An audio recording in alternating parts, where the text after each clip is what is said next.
रब इश्रह ली सदरी व यस्सिर ली अमरी वाहलुल उक़दतम मिन लिसानी यफ़क़हू क़ौली किया। इसके साथ आज हम अपना सेशन स्टार्ट करते हैं। आज का हमारा टॉपिक है, जैसा कि आपको पता है कि इंडिया और इंग्लैंड का थर्ड टेस्ट मैच शुरू हुआ है, जिसका आज तीसरा दिन था। अगर ये कहा जाए कि इंडिया ने आज के दिन, आज का सेशन मेला लूट लिया तो गलत नहीं होगा। शुरू का जब मैच स्टार्ट हुआ तो 224 पे 2 खिलाड़ी आउट थे। उसके बाद क्या हुआ? उसके बाद फिर बुमराह, मियां मैजिक और एक जादूगर बॉलर मैंने देखा जिसकी उंगलियों का जादू जो है वो आज चलते हुए देखा, कुलदीप यादव, जिसकी बॉल इतनी ज्यादा ब्रेक हो रही थी कि हैरान थे कि तीसरे दिन के अंदर इतनी ज्यादा ब्रेक और इतनी ज्यादा टर्न कि जो झुरुल थे उनसे बॉल काफी ज्यादा उन्होंने बॉल मिस की और बाउंड्री जो है ना वो बाइक की बाउंड्री जो है ना काफी ज्यादा इंग्लैंड को मिली। इतनी शानदार उन्होंने बॉलिंग की कि लेग से घुमाते थे, ऑफ की तरफ बाहर निकलती थी, ऑफ पे डालते थे तो लेग की तरफ निकलती थी।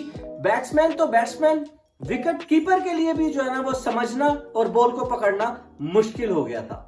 और जबकि देखा जाए तो इस भारतीय टीम ने, पूरी की पूरी टीम ने आज जो है ना वो अपना अपना थोड़ा सा हिस्सा डाला। अगर रविचंद्रन अश्विन नहीं भी थे तो भी कोई फर्क नहीं पड़ने दिया। जडेजा ने, कुलदीप यादव ने, बुमराह ने एक ही विकेट ली, लेकिन उनकी कसर पूरी की मियां मैजिक ने जो शानदार स्विंगिंग यॉर्कर डाले हैं, दिल खुश हो गया उनकी बॉलिंग देख के। बेहतरीन फास्ट जो है ना डिलीवरीज थी, पुरानी बॉल के साथ उन्होंने मास्टरपीस जो है आज बॉलिंग उनकी तरफ से देखने को मिली। और बॉलर ऐसी जान से और शान से बॉलिंग कर रहा था कि बैट्समैन को वो समझना मुश्किल था और विकेटें उड़ाती हुई जो है ना वो बॉल। हालांकि आज जब स्टार्ट हुआ था ये लग रहा था कि इंग्लैंड बेसबॉल खेल के एक मर्तबा फिर तबाही मचाएगा, लेकिन इसके बिल्कुल बरक्स हुआ। पहली विकेट गिरी 224 पे, कल के ही टोटल पे, फिर 225 पे। उसके बाद क्या हुआ कि सिलसिला जो है ये विकेट गिरने का शुरू हो गया। 233 पे चौथी विकेट गिरी और 260 पे जो है वो पांचवी विकेट गिरी। ये विकेट गिरने का सिलसिला दोबारा से थम नहीं पाया। इंडियन बॉलर फिर उसके बाद मैच पे हावी रहे और उन्होंने इंग्लैंड की टीम को दोबारा से उठने नहीं दिया। हुआ क्या कि 299 पे 299 पे छठी विकेट जो है वो गिरी और उसके बाद 299 पे ही सातवीं विकेट जो है वो इंग्लैंड की आउट हो गई। फिर उसके बाद 314, आठवां खिलाड़ी 314 पे आउट हुआ और 314 पे ही नौवां खिलाड़ी आउट हुआ और इस तरह पूरी की पूरी इंग्लैंड की टीम 319 रन्स करके आउट हो गई। और इस तरह से इंडिया को 126 रन की जो है ना वो लीड तीसरे टेस्ट के तीसरे दिन मिल गई। तो 126 रन की लीड जो है वो बहुत ज्यादा तो नहीं, लेकिन जीत की तरफ एक बुनियाद जरूर साबित हो सकती है। अब आज के खेल में शानदार स्टार्ट किया रोहित शर्मा ने, लेकिन थोड़ा सा अनलकी रहे और कहीं ना कहीं थोड़ी सी जल्दबाजी करते हुए नजर आए और वो आउट हो गए। लेकिन अगर बात की जाए पतिदार की, तो उन्होंने, हम समझते हैं कि आज जो है वो थोड़ी सी गैर जिम्मेदाराना इनिंग खेली और बहुत ही जल्दबाजी में जो है वो आउट हो गए। जबकि अगर देखा जाए तो बेहतरीन बैटिंग का मुजाहरा किया एक मर्तबा फिर डबल सेंचुरी करने वाले यशस्वी जायसवाल ने। आज फिर उन्होंने 100 मारा और रिटायर्ड हर्ट हुए। जबकि एक तरफ जो है वो शुभमन गिल ने स्कोर किया 60 और शुभमन गिल जो है वो अभी क्रीज पे मौजूद हैं।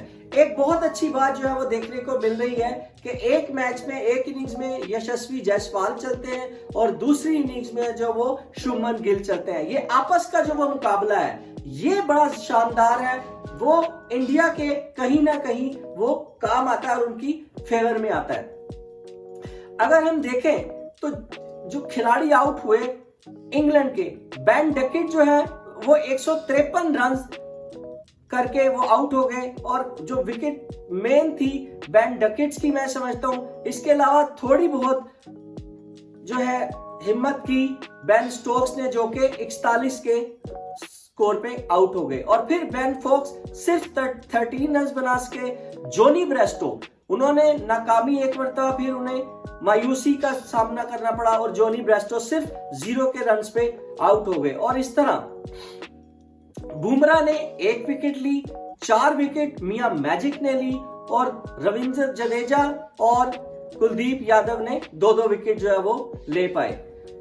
तो अगर देखा जाए तो 322 रन की लीड इंडिया तीसरे दिन के इख्तिताम पर हासिल करने में कामयाब हो गया है। अब देखना यह है कि क्या इंडिया कल लंच तक खेलेगा या टी तक जो है ना वो इंडिया खेल के तकरीबन 500 या 450 प्लस करके उनको बारी दे देता है और चेस करने के लिए उनको दावत देता है। हमने जो कल की हमारी वीडियो थी, हमने ये बात की थी कि अभी बुमराह, यादव, अश्विन चले गए किसी वजह से, और कुलदीप यादव, इन्होंने मैच में अभी अपना हिस्सा डालना है। और आज यही हुआ कि शानदार पीस ऑफ बॉलिंग दोनों स्पिनर्स की तरफ से और दोनों फास्ट बॉलर की तरफ से हमें देखने को मिली। और ये मैच एकदम से, जहां लग रहा था कि इंग्लैंड डोमिनेंट है सुबह के सेशन में, लेकिन ज्यादा देर तक वो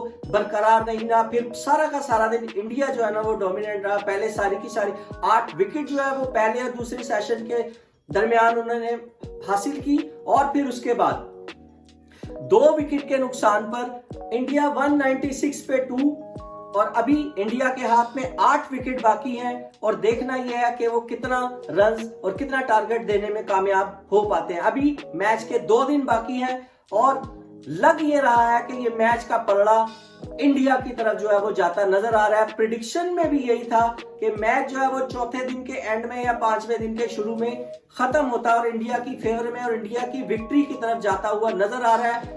ड्रॉ के बिल्कुल भी कोई चांस ना थे ना है, और इंग्लैंड के जीतने के भी चांस बिल्कुल भी जो है ना वो नहीं नजर आ रहे। तो देखना ही है कि इंडिया अपनी ये वाली विक्ट्री जीत के 2-1 करने में किस वक्त, किस दिन तक, कल या परसों तक, परसों किस वक्त तक के सेशन में कामयाब हो पाता है। तब तक के लिए मुझे इजाजत दीजिए, फिर मुलाकात होगी कल शाम को इसी टाइम आपसे। अपना बहुत सारा ख्याल रखिएगा। बैट एंड बॉल बस से इजाजत दीजिए रिजवान अहमद को। अल्लाह हाफिज।